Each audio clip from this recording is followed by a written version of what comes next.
Vous êtes-vous déjà demandé pourquoi dans les manuels d'histoire, le 19e siècle ressemble à un patchwork, cousu par un tailleur fou?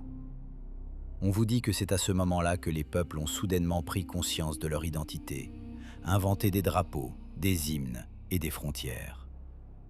Mais si je vous disais qu'avant le début du 19e siècle, les notions de nation et de langue nationale, au sens moderne, n'existaient tout simplement pas? On vous a trompé. On nous a tous menti depuis la naissance. Regardez la carte du monde. Ces taches colorées, que nous appelons des pays, ne sont pas le résultat d'une évolution millénaire. Ce sont des cellules de prison. Ce sont des enclos, construits il y a 200 ans pour diviser une humanité unie qui a survécu à une catastrophe mondiale. Vous pensez que vous êtes russe, français, allemand ou américain? Non, c'est juste un numéro d'inventaire, attribué à vos ancêtres, afin qu'ils oublient qui ils sont réellement. Nous sommes au seuil d'une découverte qui bouleversera votre conception de la réalité.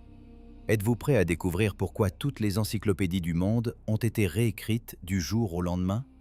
Pourquoi le soi-disant « Printemps des peuples » de 1848 n'était pas une libération, mais un nettoyage total de la mémoire? Laissons de côté les mythes scolaires et penchons-nous sur les faits bruts. Prenez n'importe quelle carte, datant d'avant l'an 1800. Une vraie carte, et non une contrefaçon redessinée au XXe siècle. Qui voyez-vous?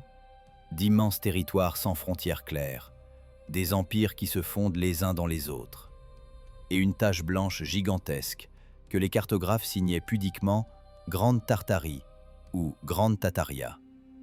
Les historiens nous assurent que c'était simplement une zone géographique, peuplée de nomades sauvages. Mais voici le paradoxe. Sur ces territoires, des centaines de villes sont indiquées. Des villes dont il ne reste aujourd'hui aucune trace, ou qui ont été soudainement fondées à nouveau au XIXe siècle sur les ruines de quelque chose de plus grandiose. Pourquoi a-t-il fallu effacer de la surface de la Terre toute une civilisation et fragmenter le monde en des dizaines de petits États? La réponse effraie par son cynisme. Parce qu'il est impossible de gérer une humanité unie et hautement développée. Pour asservir un géant, il faut le découper en morceaux et forcer ces morceaux à se haïr mutuellement. Remarquez l'étrange synchronisme. Au milieu du XIXe siècle, partout dans le monde, comme sur ordre d'un centre unique, des dictionnaires et des grammaires nationaux commencent à apparaître. Les frères Grimm en Allemagne, Vladimir Dahl en Russie, Noah Webster en Amérique. On nous dit que ces enthousiastes parcouraient simplement les villages et enregistraient la sagesse populaire. Mais faisons preuve de logique. Avant le XIXe siècle, les élites du monde entier parlaient une seule langue, que ce soit le latin ou le français, tandis que le peuple simple s'exprimait en des dizaines de dialectes, passant fluidement de l'un à l'autre. Un habitant d'un village près de Berlin comprenait mieux un habitant d'un village près de Varsovie que son propre souverain. Il n'y avait pas de frontière linguistique, il y avait un champ d'information unique. Et soudain apparaissent des normes. On commence à imposer aux gens des langues littéraires artificiellement créées, leur interdisant de parler comme leurs ancêtres. Pourquoi? Pour créer une barrière. Pour qu'une personne d'une cellule ne puisse pas comprendre une personne d'une autre. La langue est devenue un instrument d'isolement et non de communication. On nous a privés de la possibilité de nous comprendre directement, en introduisant un code qui nous divise en nôtres et étrangers. Souvenez-vous des soi-disant guerres napoléoniennes. L'histoire officielle nous dépeint des batailles héroïques de nations. Mais si vous regardez les listes de régiments, les uniformes, les tactiques, vous verrez une image étrange.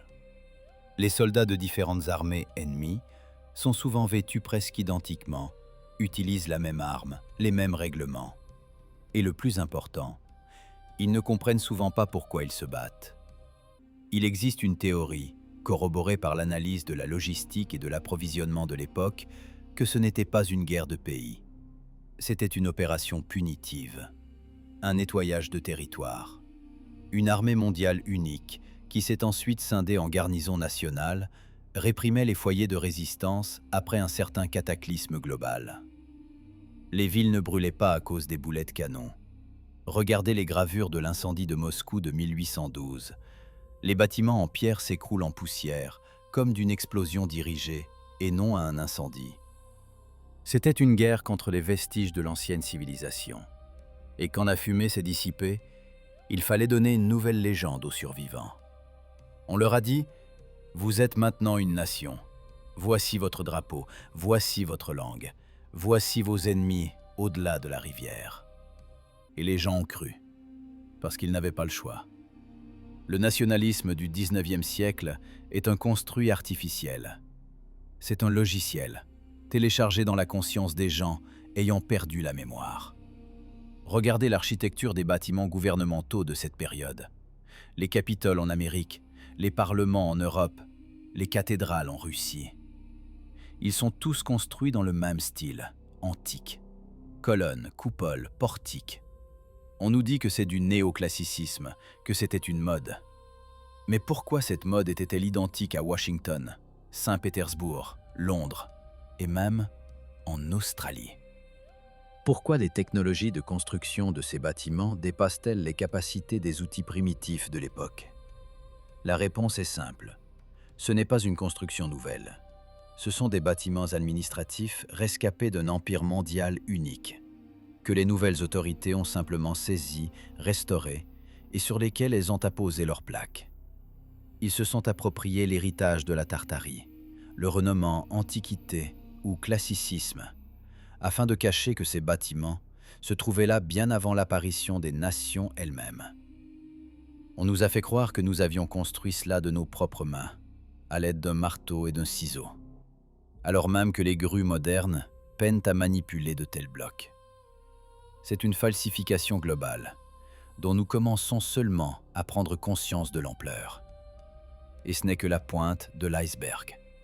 Ensuite, nous irons là où les chiffres des statistiques crient l'impossible. Parlons de la mathématique impossible du 19e siècle. Les statistiques officielles affirment que la population de la Terre a commencé à croître verticalement précisément durant cette période. Pendant des millénaires, le graphique était presque une ligne droite, et soudain, une explosion. D'où sont venus ces millions de personnes à une époque sans antibiotiques, avec une médecine primitive et des guerres constantes qui, comme on nous le dit, se déroulaient sans interruption? Les historiens marmonnent quelque chose à propos de la révolution agraire et de l'amélioration de l'hygiène. Mais n'importe quel fermier vous dira « Il est impossible de nourrir une population en croissance exponentielle avec une simple charrue en bois. » Il existe une hypothèse effrayante qui explique ce bond. Ce n'était pas une croissance naturelle. C'était un peuplement, une nouvelle colonisation de la planète après un nettoyage global. Nous sommes les descendants de ceux qui ont été installés dans les villes vides et préservés des géants précédents. Ou bien le résultat d'un programme biologique de restauration de la population, lancé par les nouveaux maîtres du monde. Regardez les toutes premières photographies du milieu du 19e siècle, les soi-disant daguerréotypes. Qui voyez-vous? Des rues vides. D'immenses et majestueux boulevards de Saint-Pétersbourg, Paris, Berlin, Washington, absolument dépourvus de personnes. Ou de rares figures solitaires, qui ressemblent à des fantômes dans le décor d'un théâtre cyclopéen. On nous dit que c'est à cause du long temps d'exposition des appareils photos de l'époque, que les gens bougeaient et ne s'imprimaient pas. Mais les ombres ne mentent pas. Même avec un long temps d'exposition, une foule grouillante laisse une tache floue, un fantôme de mouvement. Ici, c'est le vide mort et le pavé net. Ces villes étaient prêtes. Elles avaient été construites pour des millions. Mais en 1840, seulement des milliers y vivaient. Nous sommes arrivés sur du tout près. Nous avons occupé des maisons que nous n'avions pas construites. Nous marchons sur des pavés posés par ceux dont on nous a fait oublier les noms. Et pour que nous ne posions pas de questions, on a inventé les nations pour nous. Le français doit rester à Paris, le russe à Moscou, et ne pas fourrer son nez dans les ruines mondiales, les considérant comme son héritage national unique. Et ici, nous abordons la preuve matérielle la plus évidente de la catastrophe, qui se trouve littéralement sous vos pieds. Littéralement. Promenez-vous dans le centre de n'importe quelle ville historique. Regardez les vieux bâtiments. Pourquoi les rez-de-chaussée sont-ils à moitié enfoncés dans le sol? On vous dit la couche culturelle. Les scientifiques affirment, le visage grave, que pendant des siècles, les gens n'ont pas nettoyé les rues. La poussière s'est accumulée, le fumier a été tassé et le niveau du sol a augmenté. Réfléchissez à l'absurdité de cette affirmation. Est-ce que les gens ont vraiment déféqué et jeté leurs ordures directement sous leurs fenêtres pendant des siècles, à tel point que le sol a monté de 3 ou 4 mètres? Est-ce qu'ils ont vraiment muré les fenêtres avec des briques et transformé les portes d'entrée en accès de sous-sol, juste parce qu'ils étaient trop paresseux pour balayer la cour? C'est un mensonge conçu pour l'absence totale de pensée critique. Les ingénieurs et les architectes savent que la couche culturelle, à une telle échelle, est un mythe. Pour élever le niveau du sol d'1 mètre de terre compactée, il faut des volumes colossaux de matière, que le vent ne peut pas apporter. Ce que nous voyons est le résultat d'un flux global de boue et d'argile. Une coulée de boue qui a recouvert les continents. Les chercheurs appellent cela une coulée d'argile ou une inondation boueuse. Cela s'est produit, supposément, au début du 19e siècle. Cela a enseveli les étages inférieurs des bâtiments partout dans le monde, de Kazan à Rome, de New York à Melbourne. Partout la même image. Des étages complets avec des fenêtres et des portes sont sous terre. Les fouilles le confirment. Sous l'asphalte se trouvent non pas des fondations, mais des murs de briques complets, des arches, des entrées. Nous vivons au 2e étage d'un monde mort. Et les nations ont été inventées pour diviser les survivants qui déterraient ces ruines, et les faire croire qu'ils avaient construit cela eux-mêmes. Les autorités devaient expliquer pourquoi le monde était dans le chaos, pourquoi les technologies antiques étaient perdues, pourquoi les magnifiques aqueducs ne fonctionnaient pas, et les gens vidaient leurs eaux usées par les fenêtres. Ils ont inventé le concept de progrès. On nous a inculqué que nous sommes le summum de l'évolution et qu'avant nous, il n'y avait que ténèbres et barbarie. Mais la logique et les yeux crient le contraire. Si nous sommes le summum, pourquoi ne pouvons-nous pas reproduire la fonte de marbre des statues antiques, les faisant passer pour un travail au ciseau? Pourquoi la maçonnerie de briques du XVIIIe siècle est-elle plus solide que le béton du XXIe? Le XIXe siècle n'a pas été l'aube de la civilisation, mais les âges sombres de la régression et de l'oubli. La création des États nationaux est devenue un moyen de maintenir le contrôle sur des territoires chaotiques. Diviser pour régner, un vieux principe qui a été appliqué à l'échelle planétaire. Regardez les cartes des forteresses en étoiles. Ces étranges fortifications géométriques en terre sont dispersées sur toute la planète. Dans les manuels des nouvelles nations, elles sont appelées fortifications pour se défendre contre les raids. Mais les experts en balistique affirment leur forme est inutile pour la défense contre les boulets de canon de cette époque. En revanche, elle est idéale pour autre chose. Pour l'amortissement des ondes, pour la résonance sonore, ou était-ce un réseau énergétique planétaire unique qui a été désactivé? Les forteresses en étoiles sont identiques aux Pays-Bas, en Russie, aux États-Unis d'Amérique, au Japon. Elles ignoraient les frontières nationales, car quand elles ont été construites, il n'y avait pas de frontières. Il y avait un style unique, une norme unique, un objectif unique. La Grande Tartarie. Le découpage du monde en morceaux a permis aux contrôleurs de démanteler ce système unique, pièce par pièce. Ils ont déclaré les étoiles comme des anciennes forteresses envahies par l'herbe et ont effacé leur véritable but de la mémoire, les transformant en parcs ou en fondations pour des stades. Mais le plus effrayant, ce ne sont pas les bâtiments, c'est l'éducation. C'est précisément au XIXe siècle que le modèle prussien d'enseignement est introduit partout. Celui-là même où les enfants sont poussés dans les classes, forcés de rester assis sagement pendant des heures, et d'apprendre par cœur des vérités standardisées au son de la cloche. Avant cela, l'éducation était individuelle, basée sur le mentorat. Pourquoi changer le système? Parce qu'il devait formater le disque dur de l'humanité. Il devait télécharger une nouvelle version de l'histoire à des millions d'enfants simultanément. Ils ont créé la littérature nationale, l'histoire nationale, les mythes nationaux. Ils ont pris le folklore, l'ont édité, y ont ajouté de la haine envers les voisins et de la fierté pour une patrie inventée. Ils ont élevé une génération prête à mourir pour des lignes sur une carte, tracées par des politiciens. Nous sommes les produits de cette fabrique. Notre identité est un construit artificiel, assemblé sur la chaîne de montage du 19e siècle, pour cacher la vérité sur une catastrophe globale. On nous a appris à être fiers de la cage dans laquelle nous sommes assis. Mais si vous pensez que vous savez tout maintenant, vous vous trompez. La principale tromperie ne concerne pas les pierres et les cartes, mais les technologies qui nous ont été volées et remplacées par des analogues primitifs, présentés comme de grandes inventions. La suite sera encore plus dure. Croyez-vous au conte de la révolution industrielle? On vous dit que pendant des milliers d'années, l'humanité a monté des chevaux et labouré la terre avec une houe. Puis, soudain, en quelques décennies du 19e siècle, elle a inventé l'électricité, les locomotives à vapeur, le télégraphe et les usines métallurgiques. C'est un mensonge qui insulte votre intelligence. La révolution industrielle n'est pas l'invention de quelque chose de nouveau.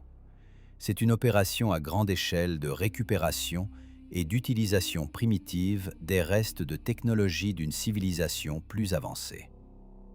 Nous sommes une civilisation de culte cargo. Nous avons trouvé des usines gigantesques, mais nous n'avons pas compris comment elles fonctionnaient. Et nous avons commencé à les alimenter en charbon pour obtenir au moins un peu d'énergie. Regardez les soi-disant temples et cathédrales partout dans le monde. Ne vous étonne-t-il pas que la religion exige des solutions d'ingénierie aussi complexes? Pourquoi la prière nécessite-t-elle d'immenses coupoles recouvertes d'or fin, des flèches s'élevant vers le ciel, des systèmes complexes de résonateurs acoustiques et des vitraux créant certaines vibrations lumineuses? Les ingénieurs électriciens, en regardant les schémas des cathédrales gothiques, ne voient pas des édifices cultuels, mais des dispositifs techniques. Ce sont des centrales électriques. L'or est un conducteur idéal. La coupole est un condensateur. La flèche est une antenne. Les armatures métalliques à l'intérieur des murs sont des guides d'ondes. Ces bâtiments se trouvaient partout sur la planète, formant un réseau unique pour l'extraction de l'électricité atmosphérique, de l'éther. Cette énergie même que la science officielle s'est empressée de déclarer inexistante et a rayé du tableau de Mendeleïev, bien que Mendeleïev lui-même ait placé l'éther en première position. Au XIXe siècle, les nouveaux maîtres du monde ont désactivé ce système. Ils ont retiré l'équipement des temples, l'ont remplacé par des croix et des croissants, et ont dit aux gens « Ici vous prierez les dieux ». L'énergie éthérique gratuite et propre était interdite. Pourquoi? Parce que l'énergie gratuite ne peut pas être vendue. On ne peut pas construire une économie de soumission dessus. C'est pourquoi on nous a fait passer aux hydrocarbures. Le charbon, le pétrole, le gaz, ce sont des ressources que l'on peut doser, vendre, et pour lesquelles on peut faire des guerres. Les États nationaux ont été créés précisément pour protéger ces ressources et diviser les zones d'influence, alors que les terres étaient communs et accessibles partout sur la planète. On nous a forcés à brûler de la boue noire et à respirer la suie, pour que nous oublions comment nos ancêtres obtenaient la lumière directement de l'air. Et maintenant, souvenez-vous des expositions universelles de la seconde moitié du XIXe siècle. Londres, Paris, Chicago, San Francisco. On nous raconte que ces complexes grandioses avec leur architecture antique, leurs canaux et leur illumination électrique étaient construits en plâtre et en bâton en quelques mois, pour tenir 6 mois et être ensuite démolis. Vous êtes sérieux? Regardez les photographies du Crystal Palace à Londres ou de l'exposition de Colomb à Chicago. Ce sont des constructions capitales, cyclopéennes, dépassant de nombreux bâtiments modernes. Il est impossible de les construire en un tel laps de temps, même avec les technologies actuelles. La vérité est que ces expositions n'étaient pas des démonstrations d'accomplissement, mais un inventaire.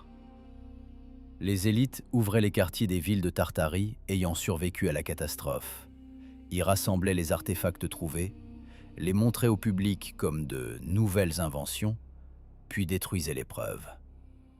Presque tous les complexes d'exposition brûlaient dans des incendies étranges et généralisés juste après leur fermeture. Le feu ne détruisait pas des décors en plâtre, mais de véritables preuves du passé qu'il ne fallait pas laisser au peuple. Nous vivons sur les ruines d'un monde où les technologies étaient intégrées à l'architecture. Les vieilles cheminées ne sont pas de simples foyers pour brûler du bois. Regardez leur conception. L'absence de conduits de cheminée dans certains modèles, des écrans métalliques, des miroirs étranges. C'étaient des émetteurs de chaleur, fonctionnant sur d'autres principes physiques, peut-être liés à l'éther ou au radium. Nous, comme des sauvages, avons commencé à y brûler du bois, nous étonnant de la quantité de fumée et du peu de chaleur. Les lampes à gaz dans les rues des villes du XIXe siècle sont des lampes éthériques reconverties. Sur les vieilles gravures, on voit que les villes étaient éclairées par une lumière blanche éclatante, sans aucun fil ni tuyau. Mais après le redémarrage, il a fallu poser des tuyaux pour vendre du gaz. Les guerres du XIXe siècle, c'est un chapitre distinct du crime. La guerre de Crimée, la guerre civile aux États-Unis, les guerres de l'opium en Chine. Regardez les photos de Sébastopol ou de Richmond en ruine. Ce ne sont pas les traces de boulets de canon. Ce sont des ruines rappelant Hiroshima ou Dresde après des bombardements en tapis. Des carcasses de bâtiments qui dépassent, une terre brûlée, de la pierre évaporée. Les armes utilisées alors étaient bien plus puissantes que ce qu'on nous dit. C'était la phase finale du nettoyage. Les derniers bastions de l'ancien monde étaient détruits, les usines produisant des produits de haute technologie et les centres de résistance. Après cela, l'histoire a été réécrite. Les vainqueurs se sont désignés comme des libérateurs et des unificateurs de terre, et les villes détruites ont été déclarées régimes arriérés. C'est à cette époque qu'apparaissent les musées, des dépôts de ce qui a été saisi. Ce qui ne pouvait pas être détruit ou utilisé était caché sous verre avec une étiquette « objet rituel » ou « jouet ». On nous montre des mécanismes complexes, des cartes stellaires, des bijoux d'une précision incroyable. Et on nous dit que cela a été fait par des paysans à la lumière d'une chandelle. Le fossé technologique entre les artefacts du passé et les capacités du XIXe siècle est colossal. Mais on nous a habitués à ne pas le remarquer. Nous regardons des quais de granit s'étendant sur des kilomètres, et nous croyons qu'ils ont été taillés à la main. Nous regardons des colonnes parfaitement rondes, et nous croyons aux ciseaux. On nous a fait croire que nous progressions, alors qu'en réalité, nous avons à peine appris à utiliser les misérables miettes de ce qui traîne sous nos pieds. Mais la découverte la plus effrayante vous attend. Si les technologies ont été volées et les villes appropriées, qu'est-il arrivé aux gens? Où sont passés les milliards d'habitants de la Grande Tartarie? Où sont passés les milliards? C'est la question la plus terrifiante que vous puissiez vous poser, devant une vieille photographie d'une ville déserte. Si nous admettons que l'architecture était prête et les technologies empruntées, nous nous heurtons inévitablement à un mur de silence concernant le sort de la population indigène de la Grande Tartarie. L'histoire officielle nous abreuve de contes de peste, de choléra et de guerres incessantes. Mais aucune épidémie et aucune guerre avec des mousquets ne peut nettoyer des continents sans laisser la moindre trace d'ossement. Où sont les cimetières? Où sont les millions de tombes de ceux qui ont construit ces quais de granit et ces forteresses en étoiles? Ils n'existent pas. la terre est propre. Cela mène à une pensée effrayante. L'humanité précédente a été éliminée, complètement, sans laisser de traces. Et nous ne sommes pas leurs descendants directs. Nous sommes des colons. Ou, ce qui est encore plus terrifiant, nous sommes une espèce cultivée en éprouvette, génétiquement modifiée pour l'obéissance et dépourvue des capacités divines de nos prédécesseurs. Jetez un œil aux statistiques des soi-disant maisons de correction du milieu du 19e siècle.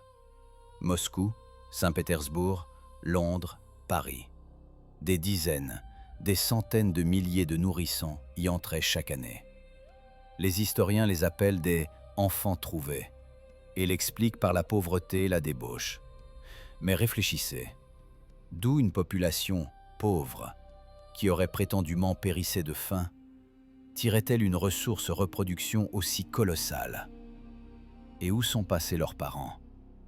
Il existe une version selon laquelle ces gigantesques complexes n'étaient pas des orphelinats, mais des centres de distribution. Les enfants étaient élevés en incubateurs ou retirés aux vestiges de la population survivante afin de reprogrammer leur conscience dès la naissance. On leur donnait de nouveaux noms, de nouveaux patronymes et surtout une nouvelle langue. C'est là, dans ces institutions fermées, que se forgeait la nouvelle démographie de la planète. L'homme de service apparaissait, l'homme sans origine ni lignage.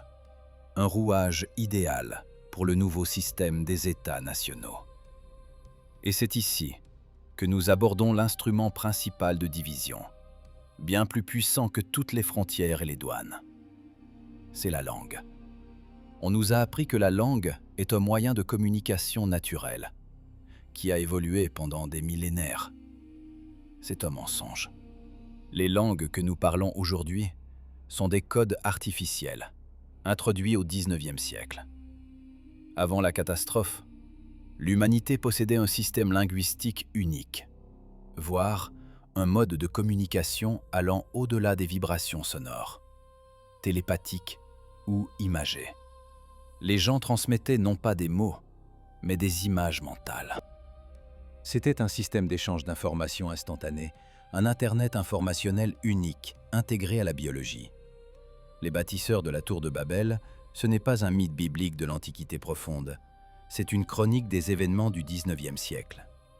La confusion des langues, ce n'est pas un châtiment divin, mais une opération technologique des occupants. Pour rompre le lien entre les gens et les priver d'accès à la base de connaissances communes de la Tartarie, il fallait détruire la pensée imagée et la remplacer par la pensée phonétique. Souvenez-vous des réformes linguistiques. Elles se sont produites partout et de manière synchrone. Des lettres étaient impitoyablement retirées des alphabets. En russe, par exemple, la boukvitsa a été détruite, où chaque symbole n'était pas seulement un son, mais un concept entier, une image, une clé pour comprendre l'univers. Az, c'est moi, Dieu, le commencement. Bouki, les connaissances divines. Quand vous lisiez un mot, vous voyez une image multidimensionnelle. Et maintenant? A, c'est une pastèque. B, c'est un tambour. On nous a rabaissés au niveau de simples émetteurs de sons primitifs. La langue a été transformée en un code plat et sans vie, qui ne décrit que le quotidien et les instructions. Nous avons cessé de comprendre l'essence des choses. Nous n'avons commencé à comprendre que les étiquettes. La division en langues nationales a été effectuée avec une précision chirurgicale. Prenez une seule proto-langue, fragmentez ses caractéristiques fréquentielles, et vous obtiendrez l'allemand, le français, l'anglais, le russe. C'est comme des récepteurs radio, réglés sur différentes ondes. Un même sens est codé par des sons différents, afin que les gens vivant de part et d'autre de la rivière ne puissent pas communiquer. La création de dictionnaires nationaux au XIXe siècle, c'est un acte de guerre de l'information. Les philologues de l'époque ne collectaient pas les mots, ils les assignaient. Ils ont introduit des normes, déclarant tout le reste comme un dialecte rural ou de l'analphabétisme. Ainsi, la langue vivante, qui conservait les vestiges de l'ancienne connaissance, a été marginalisée et détruite, et à sa place, un néolangage artificiel a été imposé. Pensez-vous que les classiques de la littérature du XIXe siècle sont apparus tous en même temps par simple hasard? Pouchkine, Byron, Goethe. Peut-être étaient-ce de brillants programmeurs d'une nouvelle réalité, dont la tâche était de fixer de nouvelles matrices linguistiques dans la conscience des masses, en créant un bel emballage pour un code carcéral. Mais la langue n'est pas seulement un moyen de communication. C'est un instrument de formation de la réalité. La génétique ondulatoire moderne le confirme. L'ADN réagit à la parole. Les mots peuvent guérir et les mots peuvent tuer. L'ancienne langue de la Tartarie était un instrument de résonance pour la gestion de la matière. À l'aide de certaines vibrations de la voix, on pouvait soulever des pierres, modifier la structure de l'eau, guérir des maladies. On nous a privés de cette arme. On nous a donné des langues qui ne résonnent pas avec le monde. Nous crions, mais l'univers ne nous entend pas. Nous prononçons des mots, mais ils sont vides. De plus, des virus ont été implantés dans les langues modernes, des mots-inversions qui bloquent notre conscience. Nous disons « Ourod », celui qui est du clan, sous protection, sous-entendant quelque chose de mauvais. Nous utilisons des mots à sémantique négative, nous programmant ainsi à l'échec et aux maladies. Ce n'est pas un hasard, c'est un fusible, afin que les esclaves n'oublient jamais qu'ils sont des dieux. En cachant la Tartarie, ils ont aussi caché notre nature biologique. Regardez la taille des portes dans les vieux bâtiments, la hauteur des plafonds, la taille des marches, l'ermitage, les palais, les anciennes gares. Tout cela a été construit pour des personnes mesurant au moins 2,5 mètres ou 3 mètres. On nous dit « l'Empire aimait la grandeur ». N'importe quoi. L'architecture est toujours utilitaire. Personne ne construirait une poignée de portes au niveau de votre visage juste pour la beauté. Les anciens habitants de la Terre étaient physiquement plus grands, plus forts et vivaient plus longtemps. Nous sommes une version dégénérée, miniaturisée. Et cette dégénérescence est maintenue artificiellement.